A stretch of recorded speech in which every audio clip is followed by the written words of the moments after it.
തൃശൂരിലെ എയ്ഡഡ് കോളേജിൽ school manager VC. പ്രവീണിനെതിരെ police ഇതുവരെ രജിസ്റ്റർ ചെയ്തത് 12 എഫ്ഐആറുകൾ.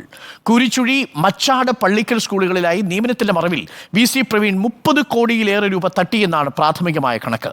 2 കോടി 23 ലക്ഷം രൂപ തട്ടിയെടുത്തതിലാണ് എഫ്ഐആർ രജിസ്റ്റർ ചെയ്തത്. Manager VC. പ്രവീണിന്റെ ഭാര്യ രേഖ, അമ്മ ചന്ദ്രമതി, അധ്യാപികമാരായ സരോജിനി, ഷീബ എന്നിവർക്കെതിരെയും കേസ് രജിസ്റ്റർ ചെയ്തിട്ടുണ്ട്. റിപ്പോർട്ടർ വാർത്തയ്ക്ക് പിന്നാലെയാണ് പോലീസിന്റെ നടപടി. റിപ്പോർട്ടർ SIT അന്വേഷണ പരമ്പര തുടരുന്നു. എയ്ഡഡ് കൊള്ള. TV പ്രസാദ് നമുക്കൊപ്പം ചേരുന്നുണ്ട് കൂടുതൽ വിവരങ്ങളുമായി.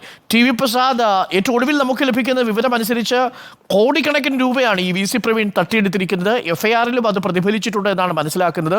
കുരുക്ക് മുറുകുകയാണ് അല്ലേ? അരുൺ, നമ്മുടെ വാർത്താ പരമ്പരയ്ക്ക് ശേഷമാണ് വി.സി. പ്രവീണിനെതിരെയുള്ള നടപടി പോലീസ് തുടങ്ങിയത്. വാർത്താ പരമ്പരയ്ക്ക് ശേഷം എന്ന് മാത്രം പറഞ്ഞാൽ പോരാ, വിദ്യാഭ്യാസ മന്ത്രിയുടെ കൂടി ഇടപെടലിൻ്റെ ഭാഗമായിട്ടാണ്. നേരത്തെ നമ്മൾ റിപ്പോർട്ട് ചെയ്ത പോലെ കുറച്ച് അധ്യാപകർ ചേർന്ന് വിദ്യാഭ്യാസ മന്ത്രിയെ കണ്ടിരുന്നു. ആ സമയത്ത് കൊടുക്കുന്ന പരാതികളിൽ കേസെടുക്കുന്നില്ല എന്ന ആക്ഷേപം അധ്യാപകർ മുന്നോട്ട് വെച്ചതിനെ തുടർന്ന് തൃശ്ശൂരിലെ പോലീസിൻ്റെ മുതിർന്ന ഉദ്യോഗസ്ഥരെ തന്നെ വിദ്യാഭ്യാസ മന്ത്രി നേരിട്ട് വിളിക്കുകയും അതിൻ്റെ നടപടി എടുക്കണമെന്ന് നിർദ്ദേശിക്കുകയും ചെയ്തിരുന്നു. യഥാർത്ഥത്തിൽ അതിനുശേഷമാണ് കൂട്ടത്തോടെ എഫ്ഐആറുകൾ എടുത്തു തുടങ്ങിയത്. ഇതിനകം തന്നെ ഏതാണ്ട് 30-ലധികം പരാതികൾ കൂരിക്കുഴി സ്കൂൾ ഉൾപ്പെടുന്ന കയ്പമംഗലം, അതുപോലെ പ്രവീണിൻ്റെ വീട് ഉൾപ്പെടുന്ന വലപ്പാട്, ചെറുതുരുത്തി തുടങ്ങിയ പോലീസ് സ്റ്റേഷനുകളിൽ ഉണ്ടെങ്കിലും 12 എഫ്ഐആറുകൾ രജിസ്റ്റർ ചെയ്തു എന്നുള്ളതാണ്. നമ്മൾ വാർത്ത കൊടുക്കുന്നതിന് മുമ്പ് 3 കേസുകളിൽ മാത്രമാണ് വി.സി. പ്രവീൺ പ്രതിയായത്. അത് നേരത്തെ എയ്ഡഡ് സ്കൂളുകളിലേക്ക് അധ്യാപകരെ എത്തിച്ചു കൊടുക്കുന്ന ഏജന്റായി, ബ്രോക്കറായി വി.സി. പ്രവീൺ പ്രവർത്തിച്ചിരുന്നു. ആ സമയം പണം വാങ്ങി തട്ടിപ്പ് നടത്തി എന്നുള്ളതിലായിരുന്നു കേസ്. പിന്നീട് ഈ കൂരിക്കുഴിയിലും മച്ചാടും പള്ളിക്കല്ലും ഇങ്ങനെ ഇഷ്ടം പോലെ അധ്യാപകരെ നിയമിച്ച് കോടീശ്വരനായതിനു ശേഷം പോലീസ് ഈ പറയുന്ന അധ്യാപകരുടെ ഒന്നും പരാതികൾ സ്വീകരിച്ചിരുന്നില്ല.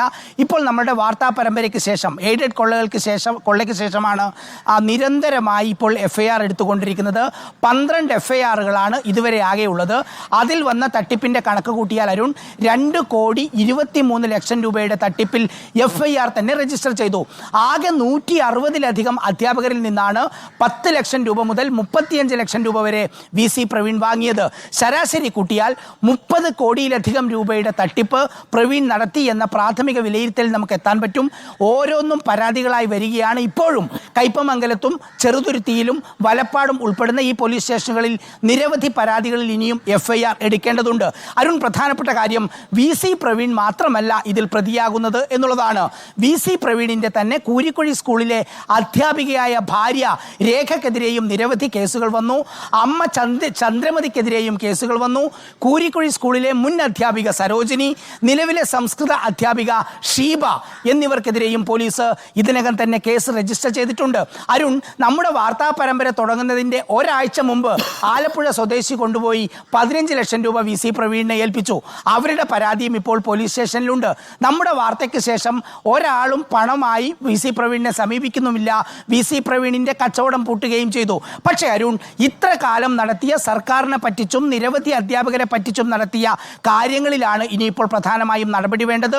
പോലീസിന്റെ നടപടി നീങ്ങുന്നു, പക്ഷേ വിദ്യാഭ്യാസ വകുപ്പിന്റെ നടപടി ഇഴഞ്ഞു നീങ്ങുകയാണ്. അതിലും സ്പീഡ് കൂടും എന്ന് നമുക്ക് പ്രതീക്ഷിക്കാം. TV പ്രസാദ്, എന്തായാലും വി.സി. പ്രവീണിന്റെ കാര്യത്തിൽ TV പ്രസാദ് ഒരു തീരുമാനമാക്കിയിട്ടുണ്ട്. കുടുംബ വ്യവസായമായിട്ട് മാറിക്കഴിഞ്ഞിരിക്കുകയാണ് തട്ടിപ്പ്. ഒന്ന് ആലോചിച്ച് നോക്കിയിരിക്കുന്നു.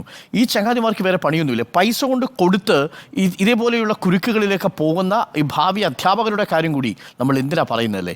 അപ്പോൾ വി.സി. പ്രവീണിൻ്റെ കാര്യത്തിൽ പോലീസിൻ്റെ അന്വേഷണം ഇപ്പോൾ ചൂടുപിടിച്ച് നടക്കുന്നു. നേരത്തെ വിദ്യാഭ്യാസ വകുപ്പ് മന്ത്രി പറഞ്ഞത് അന്വേഷണം നടക്കുന്നുവെന്നാണ്. അന്വേഷണം ആ ഭാഗത്ത് നടക്കുന്നു. വി.സി. പ്രവീണിൻ്റെ കാര്യത്തിൽ ഏകദേശം തീരുമാനമായി. പക്ഷേ ഇതുപോലുള്ള വി.സി. പ്രവീണുമാർ നമ്മുടെ ചുറ്റുമുണ്ട് എന്നത് പ്രേക്ഷകർ മനസ്സിലാക്കുക.